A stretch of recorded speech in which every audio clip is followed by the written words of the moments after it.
क्या 2026 के फीफा के वर्ल्ड कप में रूस को अनबैन कर दिया जाएगा और अलाउ कर दिया जाएगा कि वो फीफा वर्ल्ड कप के अंदर खेल सकता है? जी नाज़रीन, आपको बताएंगे एक बड़ी ब्रेकिंग न्यूज सामने आ रही है। फीफा के जो सदर हैं जियानी, उन्होंने एक बयान दिया है कि जो रूस है उसको इस वर्ल्ड कप में होना चाहिए और इसको अनबैन होना चाहिए, और जो इनके जो बच्चे और बच्चियां हैं वो इधर आके अपना टैलेंट आजमाएं, क्योंकि रशिया को बैन किया गया था फीफा वालों ने। तकरीबन 4 साल हो गए हैं इस चीज को, और अब अगले साल से इसको अनबैन कर दिया जाएगा, क्योंकि इसके अपनी जो 4 साल की मिद्दत इन्होंने लगाई थी कि 4 साल तक जो रूस है ये नहीं खेल सकता, जो कि 2022 के अंदर लगाई गई थी। और जिसके बाद जो यूक्रेन है उनके सदर ने बहुत बड़ा एहतजाज किया है, और यूक्रेन की जानिब से बहुत बड़ा एहतजाज किया गया कि फीफा के जो बानी हैं उन्होंने क्यों ये बात की है, और क्यों उनको नजर नहीं आता कि जितनी वो हमारे मुल्क के अंदर कत्ल गारत या हमारे मुल्क के ऊपर हमले कर रहे हैं और हमारे लोग मर रहे हैं, हमारे फौज मर रही है, तो उनको ये नजर नहीं आता है। लेकिन नाज़रीन, आपको इसमें एक बात बताऊंगा कि इसराइल को क्यों नहीं इसमें बैन किया गया। ये सवाल पहले भी उठा चुके हैं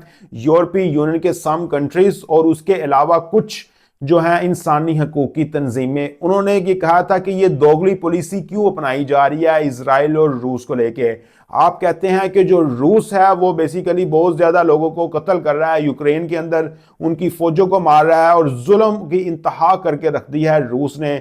लेकिन दूसरी साइड पे अगर हम इसराइल की बात करते हैं तो इसराइल ने तो बहुत ज्यादा नस्ल कशी कर रहा है गजा के अंदर काफी सालों से, तो उसको क्यों नहीं बैन किया जाता? ये क्यों दोगलापन अपनाया जा रहा है और क्यों इसके अंदर क्यों बराबरी नहीं की जा रही है? जिसके बाद जियानी इन्फैंटिनो का बयान बिल्कुल ही उल्ट हो जाता है और वो यू टर्न ले लेते हैं। वो कहते हैं कि इस सियासत को खेलों में ना जोड़ा जाए। जैसे ही क्रिकेट के अंदर पाकिस्तान और इंडिया के दरमियान चीजें होती हैं, वैसे सेम चीजें जो हैं वो फीफा के वर्ल्ड कप के अंदर हो रही हैं। जी नाज़रीन, अगर कोई रूल बनाती है कोई इंटरनेशनल ऑर्गेनाइजेशन, तो वो रूल क्यों नहीं दो कंट्रीज के हवाले से सेम होते? हमेशा एक कंट्री का पलड़ा क्यों भारी होता है?